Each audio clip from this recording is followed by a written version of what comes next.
Hey, everybody. Thank you so much for joining us tonight. We're excited for another conversation with a special guest that I'd like to introduce.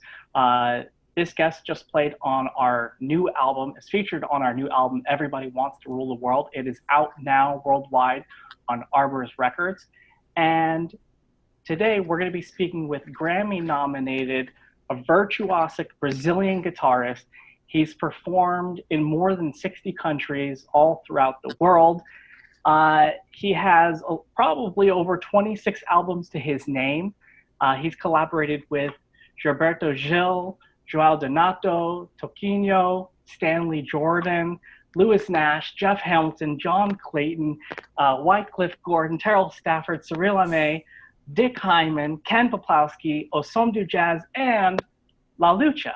And he is such a badass musician that we even have a song named for him on this album. He is our label mate on Arbor's Records, and he has the best hair in the music business. He's coming to us live from Franca in Brazil, Mr. Diego Figueiredo. Everybody, Diego. Hey guys. Thank you so much. It's a pleasure to be here talking with you about this beautiful album that you produced. And I'm very happy to be part of this project with you.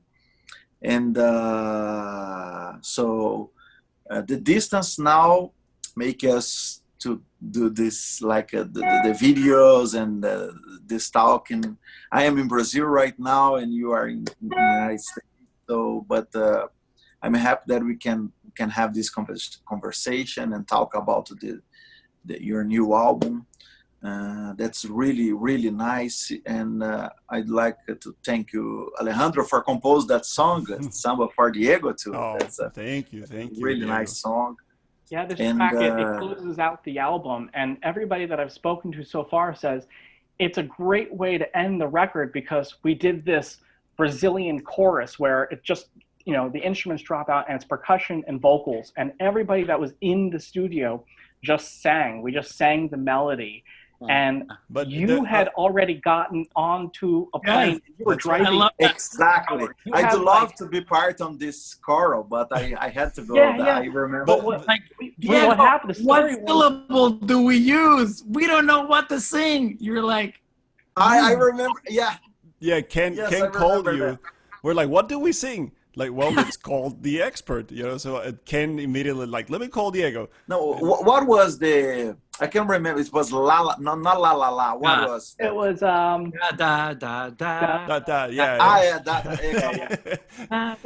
But since we mentioned the song, one of the things that was very exciting for us in this album was, we've usually featured people on past albums that we put out under our name, mainly a couple of collaborators, like we featured like one person in a song or something like that, but this was the very first time we had a guitar with our music. So the two tunes that you are featured on are Samba para Diego, of course, and then Por la Tarde. And I composed both of those with you in mind, because of that, because I've heard you, we had the pleasure of sharing the stage many times with you, and we've also had the pleasure of watching you do your own show.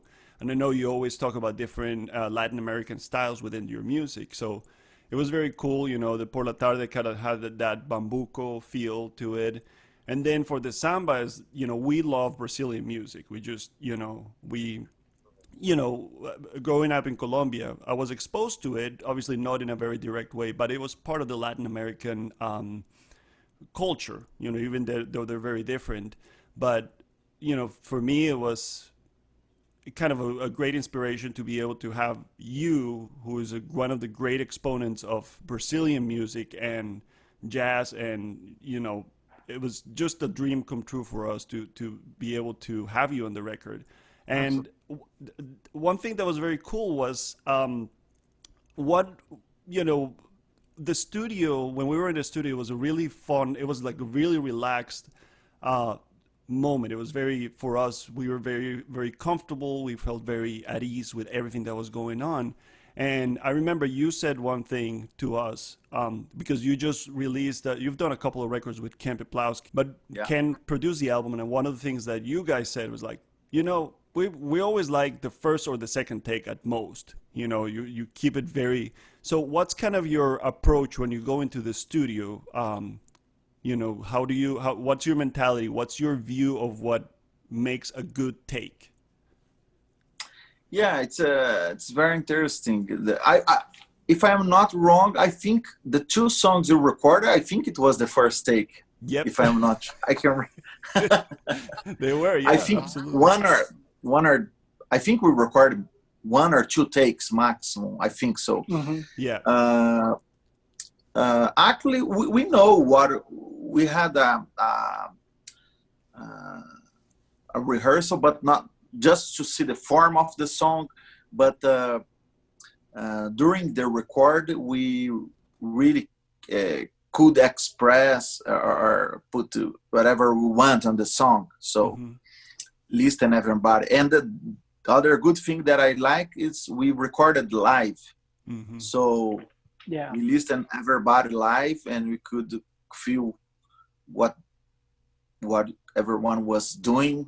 So because sometimes when I record separated, not live, it sounds different because we have to put something that's already done. It's different. So yeah, that was important to us for this album. Was one, that we wanted to do it live. We wanted to have everybody who's going to be on the record in the studio there doing it. And the second thing was that we wanted to pick guest artists that we knew that we would have like a really fun connection with. And kind of going back to what Alejandro was saying, how it was like really loose and relaxed. It was also like summer camp. It was like this environment, like the rehearsal was really orientation. Everybody showed up, and even though we've met each other before, we've never really, La Lucha hasn't done a lot of playing with you. Alejandro and I have worked with you. But everybody together, all the guests, it was just like we're getting to know each other, we're having fun, and we're just, it was a lot like just like summer camp fun, even though it was like the snowiest, coldest day it was in so the world. Cold and raining. Summer fun. But, having you there, it didn't only make us feel relaxed, but you just kind of like jumped on that La Lucha party train. You were along with it.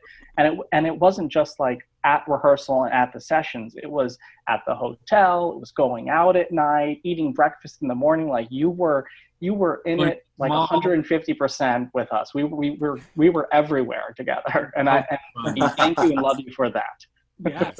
Thank you. That's I think that is it's important to be connected, not only in the music but in the moment, that moment of the whole moment of the recording, and it was really nice, relaxed, and Alejandro he told me that he could my music before, so you had the opportunity to play with me live and see my live solo concerts, and these two compositions that you wrote for me, thinking about putting my guitar into the La Lucha recording. So it's very interesting too, because that's two songs I could show a little bit of the Brazilian guitar, the Latin rhythms, and even the Por la Tarde I could play a little. Your intro. Oh, yeah. Well, we came in with these arrangements, and with we had lead sheets, but we really wanted to kind of create these arrangements together. And you brought so much to the table. Like there were intros we did not show up to the sessions having thought of, but even like sections in the intro, you came up with these lines, and we were like, yes, let's do that. Let's definitely do that. And so it was cool. That was so cool because we've never played it that way until that day. And you're like, hey guys, I have this cool intro I think you'll like. And after that, I was like, okay, so where do we come in? So it was so cool to like just be like, you played your ass off, and we were just like, Yeah, we had to have open ears. We had to like, Yes. okay, now rather than just go through the steps and play what we've always played in the, you know, in the 2 months that we've been playing the music, we had to really have our sonars open to be listening to you, and that's what made it that real live experience. yeah. Yeah, and That's one wonderful. Yeah. one thing that's interesting, you know, that you know, the three of us have been playing together for so long that we're very in tune with each other as to where things are going. And you know, the few times that I've had the opportunity to play with you, or that Mark and I have had the opportunity to play with you, you like to keep things very in the moment. You know, you may change a key at a certain point, Sure. or you may, you know, and I love that. I mean, that was so cool because I think that just gives the music that spontaneous, it's that spontaneity where you just feel like, you know, maybe you know, you're treading a little bit carefully, but at the same time, it's kind of like, I think the audience can feel that energy, you know, and I feel, you know, kind of going back to the one take or second take thing. I think that's the best place to capture that initial energy. Like you mentioned, we did the rehearsals, but I don't think we ever even ran through the entire song. No. You know, at rehearsals. Yeah, know? no, just We didn't. yeah. Yeah. Was just to check the form and who would do solo and Yeah. some. Yeah. Yeah. So I had to talk about this. So we were like joking around with the song. What was it called? Funiculi, Funicula. Yeah. And we were like joking around and singing it all weekend, all week. So then when it was in my brain, so then we were. It's a joke.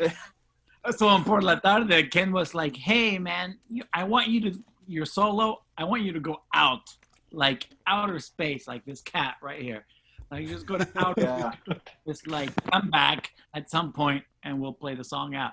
I was like, "Okay." So then it came out, right? Like da da da da. Yeah, exactly. No, Yeah. Don't finish the phrase, John. Yeah. Don't finish the phrase.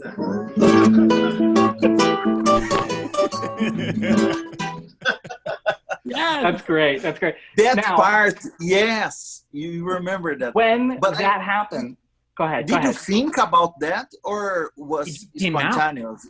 It came out in that moment because we've been just messing around all week long talking about this song and laughing, and it just came out. Oh my Now, God. when we were in the studio, when we went to listen to the playback and we're Yes. standing behind Bill Moss, we got to that point, and when you played that, John, everybody erupted, Yes. and I think we just walked out. We didn't even finish listening to the take. We were just like, "That's it. That's Let's it. That's go. it. Yeah. That's the take. Whatever else happened, it best doesn't part of matter." Yeah, exactly. It was really nice. Yeah.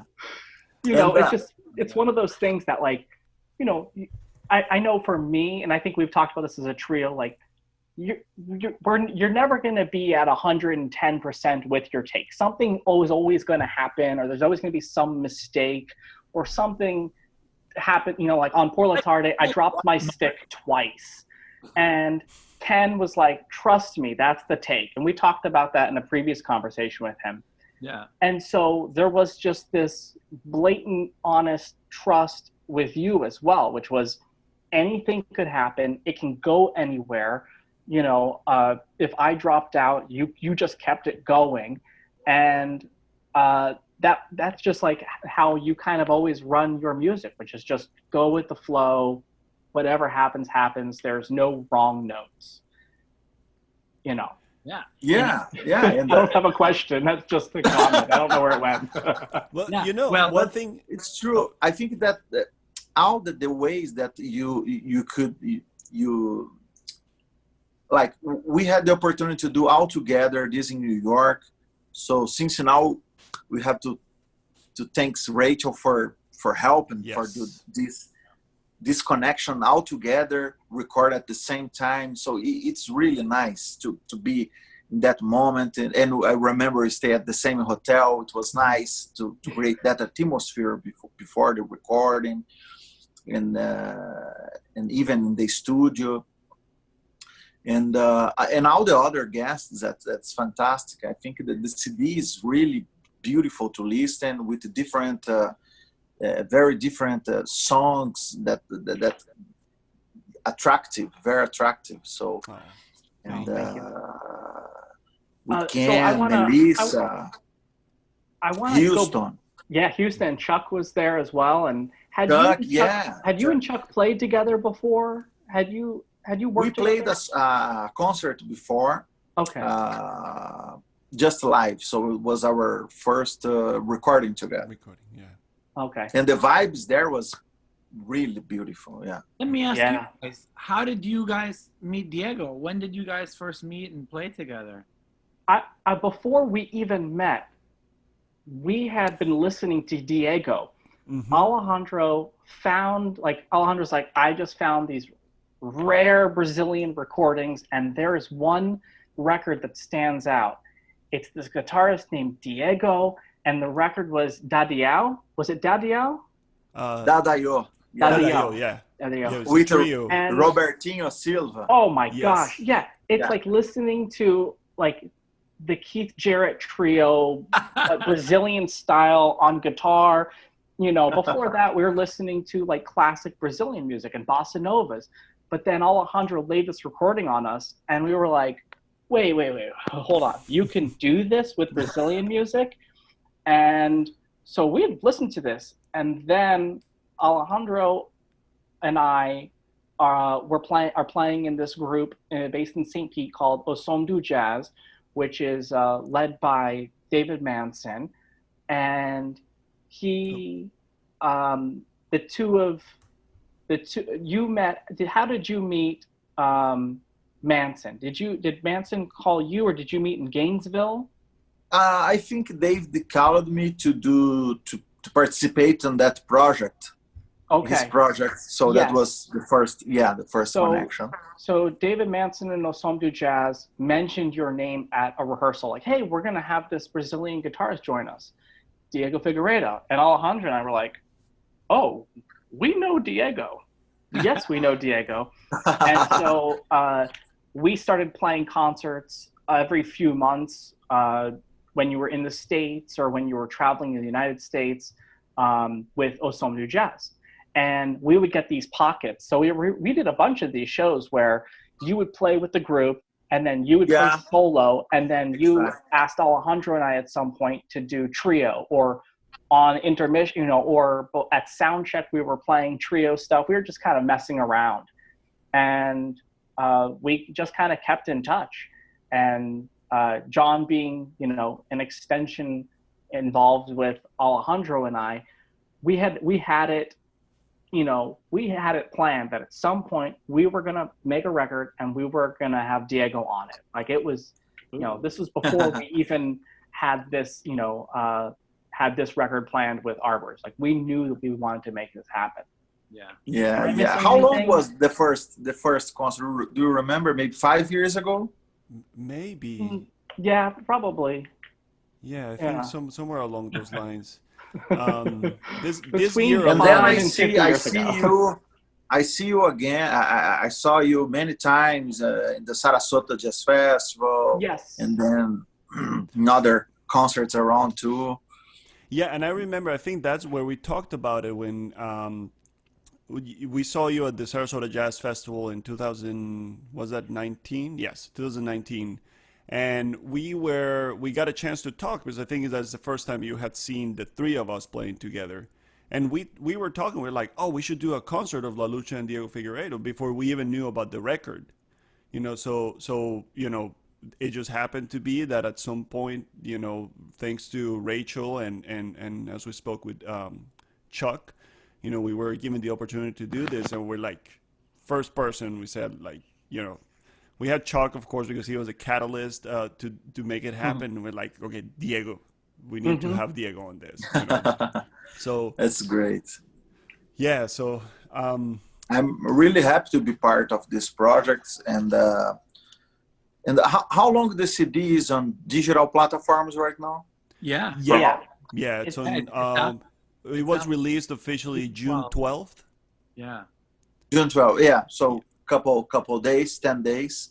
Yeah. So And yeah, I am suggest all my friends to listen this album because it's really nice. Really, thank you. when you create a very special way with the trio. So, thank you. so, and I hope a lot of people will listen this album during this year and the couple next years too, because it will be available on internet right now. Huh? Yep, it definitely is. So, yeah. Well, so I gotta say, I love that when the first thing people hear the very first thing they hear when they put the CD on is you. Yep. So I think that was awesome. That introduction. It's interesting because I play the first song and the last song. Eh? Yep. Yeah. That was on purpose, and that was all. That Ken had this idea. Let's bookend the album with Diego. Like, we have one of the world's greatest musicians. Let's get him right from the start, and let's let him wrap up this puppy. You know, and we were like, wonderful. Yes, steer the ship, please. Let's do it. You know, so it worked out. You know, fantastic. So when we were hanging out nice. in New York, I got a chance to ask you about different musicians, Brazilian musicians that you recommend to listen to and to check out. And one of the people that you were talking about was Cartola. And so I got a chance to check out Cartola. What a classic dude. Yes, beautiful. And I love his album covers. He's got these like super classic, like this guy was like samba through and through. Like, it was incredible. Well, now that John asked you, nice. Cartola is a very, very old generation of composers, of samba composers in Brazil, and he was one of my great influences on the samba, because at that time my father, he liked this composer Cartola, Nelson Cavaquinho, Adoniran Barbosa, Pixinguinha for sure. And, so good.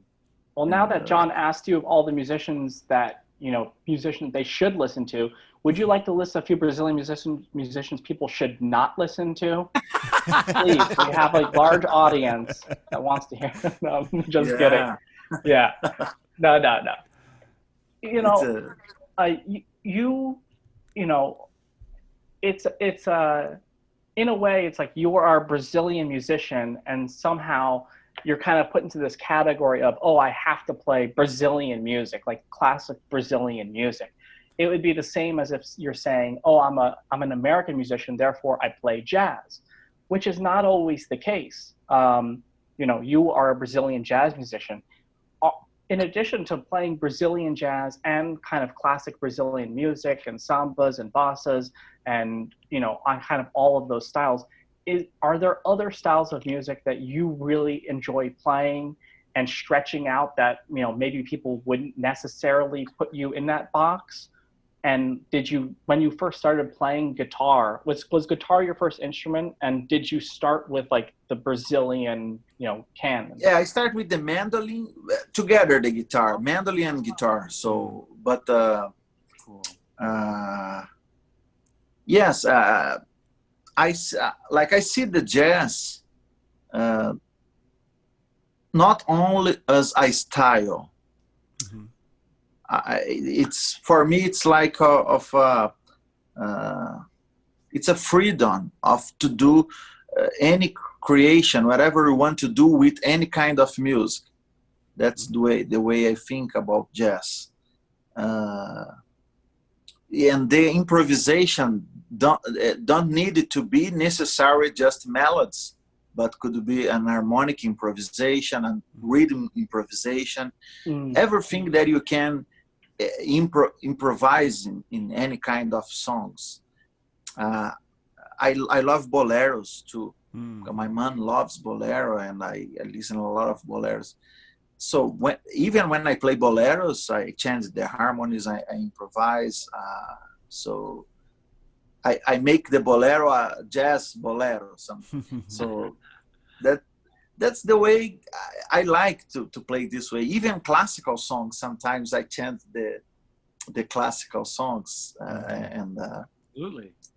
Well, when people see you play, normally you get, you have a traditional classical guitar, an unamplified guitar, and you know, usually you see a guitarist and they have their foot on a stand and they're extremely proper and they have this stance.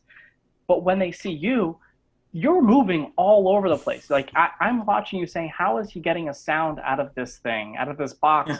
While he's like, is this a matter of that you've just broken technique, or did you always practice that way? Like, did you just sit on a couch or your bed leaning backwards playing? Like, how did you develop that technique? Yeah, sometimes when I am playing live in concerts, I play.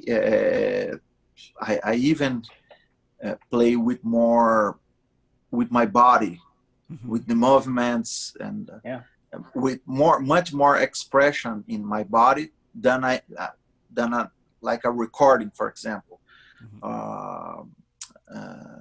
So in my live concerts,